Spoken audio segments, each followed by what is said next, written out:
In Her Words is a sub-series from Something Private, featuring lesser-known stories of women who survive unspeakable pains and triumphed. Women who succeed despite and against all odds. This is their story.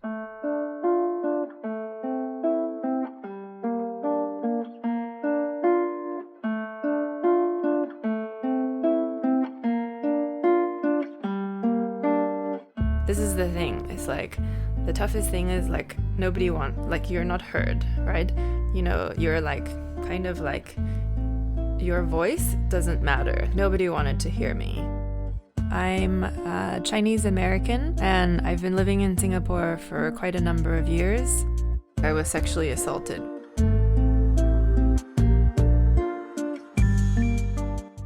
I initially really didn't know anyone, so I had zero friends prior to moving here. And then some people suggested that I join the sports team. You know, it was a very social sports league team, and there was a lot of parties and there were lots of social events. The incident happened at this team Christmas gathering.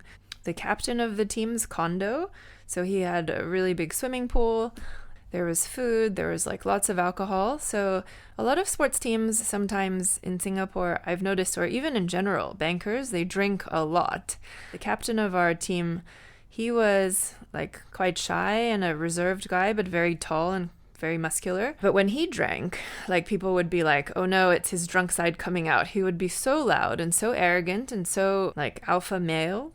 I have really low tolerance, so I would be drunk after one beer, one glass of wine, one cocktail anyway. So at the Christmas party, I didn't have any alcohol. And so I remember things pretty clearly. I remember like he wanted to dance with me, so we danced a bit. I remember he tried to put his hand on my thigh and I thought like, this isn't comfortable. So I moved his hand and actually like relocated myself to the other side of the like swimming pool area. The evening continued. I think it was like past midnight now, maybe like 1 a.m. or so. I wanted to, go home. So I just walked over to the women's changing room, women's bathroom. I get changed, I rinse off. And as I'm coming out of the changing stall, I see him walk in. And I'm like, hey, you're in the wrong place. Like, this is the women's changing room. And, he just said hi. And then he kissed me.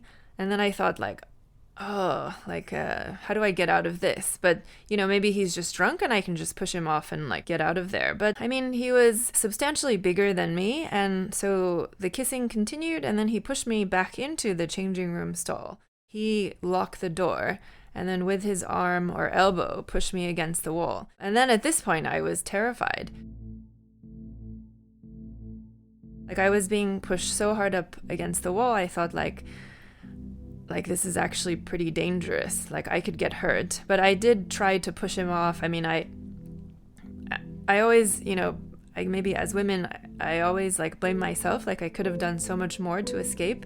But I would say I froze as a result of also just panic and terror.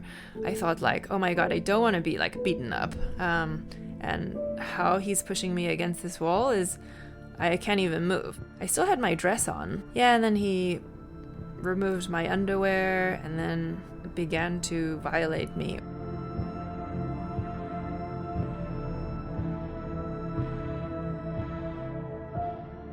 I remember saying like, what are you doing? This isn't okay. Stop. So he pulled out. There was like semen on the floor and then he pretty much immediately ran after because I was pinned against the wall and then, once I felt like I wasn't being pushed anymore. He ran out of the changing room stall, ran out of the women's bathroom. I didn't even see him. So during this entire encounter or the assault, I didn't really see him. For a few moments, I looked at this semen. I even got some paper towels and like thought about wiping it from the floor as like evidence to take to the hospital or to the police.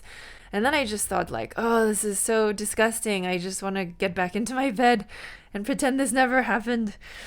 So I just got my stuff, put my clothes back on, and then left the women's bathroom changing room. I remember feeling just frozen and shocked. And then so I went to the taxi stand to go home. And two of my teammates were also waiting there. And they said, hey, do you want to share a cab? And then I said, okay. And in the cab, one of my teammates who I considered a friend said, hey, did you enjoy the party? And I told him what happened. I said, you won't believe it, but the captain of our team followed me into the changing room and forced himself on me. And he was like, what? Are you sure? And, I said, of course I'm sure. It just happened. So he fell silent. The other guy was drunk and I think fell asleep. I don't even think he heard us. I basically got home, took a shower, the longest shower ever. I tried to, I probably scrubbed myself so hard I was red or, starting to bruise. But I just thought I feel so dirty and I want to get this dirtiness off me. At first you're like, did I invite this? And then I started to think maybe this is just some big misunderstanding and I need to find him and I need to talk about it. The next day I contacted the captain of the team and I said, hey, we need to talk. I don't know what happened and I don't know what you think you were doing, but I feel super horrible about what you did. He told me of a bar to meet him. It was a bar. When I got there, he was, drinking, I think, a glass of wine and smoking some cigarettes. He looked at me quite nervously and I asked him and I said, do you remember what happened last night? And he said, oh, such a crazy party, so many people at the Christmas party. Yeah, not really. He tried to minimize what happened. And I said, do you remember coming into the women's changing room and forcing yourself on me? And do you remember me saying stop, what are you doing? And this is not okay. And he said, yeah, I was really drunk. And he did say, good luck and I hope it goes well for you. Because I also said I planned to go to the hospital and get tests. I said, we had unprotected forced intercourse, I don't know what diseases you have. I don't want to catch anything. And he just said, okay, well, good luck at the doctors. Good luck with it. I hope it, it goes well for you. So yeah, I was so shocked. So I just left feeling quite disappointed. I guess I wasn't sure what I was looking for, but at least acknowledgement and an apology. He never really apologized. I just felt so angry, thinking, how could he do something like this to me and then just take the elevator upstairs and climb into bed with his girlfriend and pretend everything was fine. When I would say this event has altered the course of my life and my mental health, probably for the rest of my life. I'm quite aware that I'm probably more blocked than most people because from a young age, I knew if I cried, nobody would come, right? So I don't really cry. And actually, prior to this incident that we're talking about, I didn't really cry for most of my 20s. Right after it had happened, I went on holiday with my boyfriend for 3 weeks. And during the holiday, I think I was having flashbacks, and I had a hard time sleeping, and my boyfriend seemed very concerned. So I told him, and he said, oh, I told you we shouldn't be in a long distance relationship and it's not safe for you in Singapore. And he absolutely told me I shouldn't report because, it would just be I've already been traumatized. He said the police investigation or the court cross-examination, would just re-traumatize me over and over again. I think he had very good intentions, but I don't think he understood what I was going through. When I got back to Singapore, I was working at a pharmaceutical company, and my colleague asked me, why do you keep leaving meetings and you look like you're crying? If you're having relationship problems, don't drag them into the office. So I couldn't really tell anyone. I'm not crying about my boyfriend. One of the embarrassing things that happened after is I even tried to sweep it under the carpet and neutralize it. I even asked him if he wanted to go out for dinner. And part of me wanted to willingly sleep with him, because if that was the case, then the rape would have never happened. I was willing to do anything to neutralize the situation so I wouldn't have to be labeled a rape victim. That's not how I view myself. Now we're looking at a month and a half after the incident. I went to the Cantonment police station, and I went to the reception, and the uncle said "Oh, hi, what are you here for?" And I said I'd like to report a rape. And he just almost fell off his chair. And then he said, "Oh, okay, go to this floor." And then I go, and there's one receptionist on duty, and then I took a number, and she said, "Just wait." So an hour goes by. I'm like, this is weird. And then I waited a few more hours, continued waiting. So overall, I waited 7 hours. And then, later on, I got transferred to the sexual assault unit. And then I got assigned to this woman. She asked me, "Do you have a witness? Did you tell anyone after it happened?" And I said, "Yeah, I told 2 people in a taxi afterwards what happened." And she said, "Okay, give me your teammate's name and we'll contact him." And she told me that he denied what I had told him. He said he doesn't remember anything. Singapore being quite small, I ran into him maybe a couple weeks later. The investigation went on for a year. And I remember seeing him outside of a bar, and he was talking to people, and I just stood there, probably face on fire. I could feel myself getting really hot. So I confronted him, and I just, in a combination of anger, but my eyes were so full of hot tears. It was a bar, so we weren't too far away from people, but I just felt like a meltdown. I couldn't stop crying, but I said, "You absolutely remember what I told you that night, and you knew what happened. How could you lie to the police?"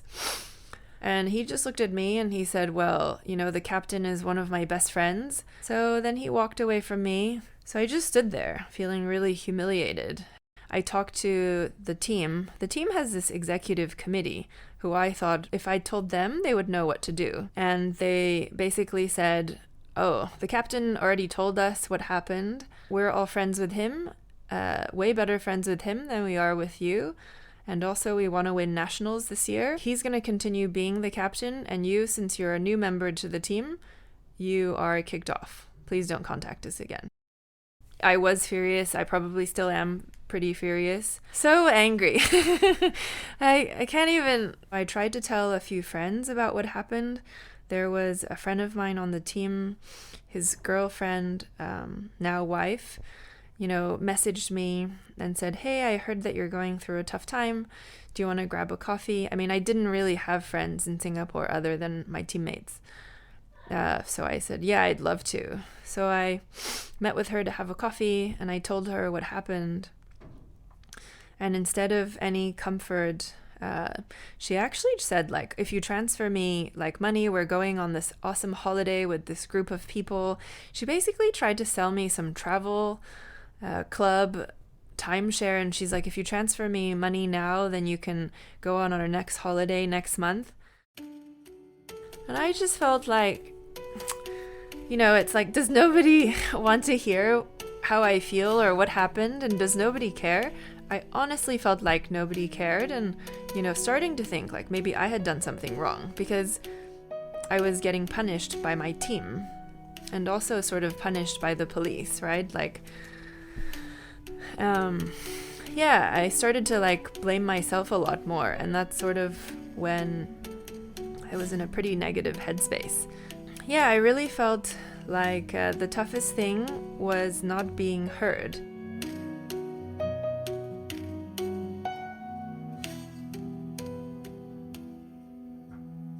So it happened in December. I didn't report until mid-January. I probably didn't find Aware until February, March. They were the only ones who were willing to hear what happened. And at the end of the day, that's really all I wanted. When the case was dismissed, I actually got a small postcard from the Singapore police saying, "Hi, your case has been dismissed due to insufficient evidence." So I remember that day,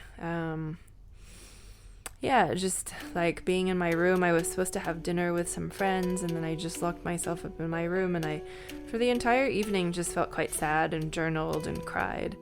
So it was quite a long year. I mean, in this year, I had actually lost my job. The Swedish boyfriend that I had for 10 years, and I broke up because I couldn't see a way we could be together. Before, I used to reject my emotions a lot, and I went to see my counselor this week at Aware, and she was like, I'll never forget the first time I met you. You were like, I've never seen anyone so blocked. You told me what happened like it was like a business debrief, like a business meeting. You just gave me facts, and you never expressed any emotion. And I thought, like, I've never talked to someone like this. Like, you were like a giant ice block. And she said, in the last 5 years, you've started to, like, melt a bit, but she said, like, yeah, like, the first time I met her, there was no detail, really, and there was no emotion. And then she said, like, have you ever considered, like, allowing yourself or giving yourself the permission to cry? Or, like, to feel what happened and just to let it out.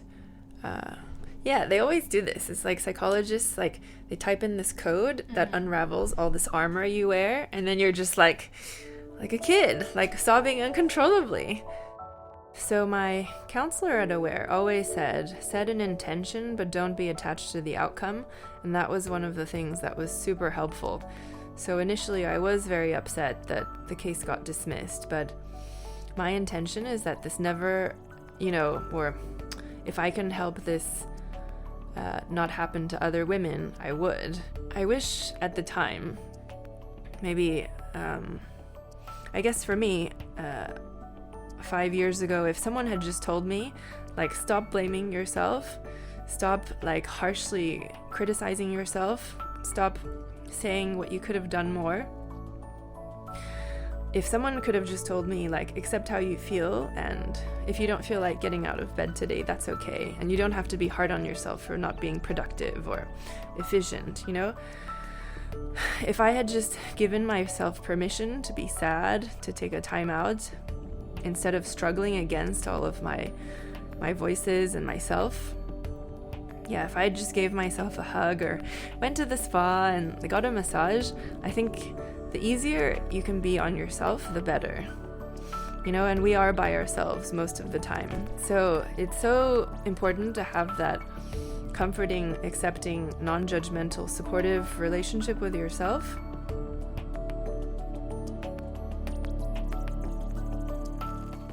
I mean, for anyone who thinks about reporting, I think they 100% should. One of my girlfriends recently turned 30, and, we had a big party for her, and she said, my perpetrator, the guy who attacked me when I was 18, he was 30. So very small things that you think wouldn't trigger you, for the rest of your life trigger you. And if you feel helpless already when you are being assaulted, imagine how you feel if you don't do anything about it. So that feeling of helplessness and why didn't I do anything and I didn't do enough will sort of haunt you. So for rape victims now, I would love to create a community where people do feel safe, because it's scary out there. As a team, we can try to raise each other to be in a better headspace. If we can teach the next generation to be more assertive and say no, just knowing your boundaries, being more clear, making sure that men understand that this is absolutely wrong and that they do have to ask for consent. They can't just assume.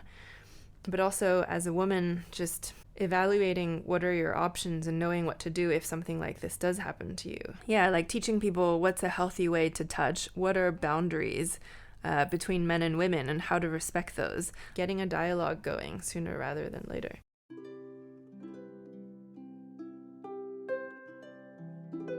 I would say currently I'm having the best relationship ever with myself. I'm in a fantastic headspace. I have just started a new company in Singapore. Yeah, I co-authored this best-selling book on Amazon. So now I'm an international bestseller because it was #1, I think, on Amazon in the US, Japan, Australia, Canada. I have a boyfriend now who is fantastic. We play beach volleyball together. So I have a new sport and like a new tribe around sports and investing. Things are fantastic, knock on wood. I mean, I'm in a fantastic headspace, and what I've learned from my therapist is that the same way you can stack negative energy or thoughts, you can do that with positive thoughts. So I have a morning routine where I visualize where I want to be in the next year or what I want to get done that day. I think about, at least 3 things that I'm thankful for. So just to be a bit more mindful, to be in the moment, to stop living in the past. But I'm working on it.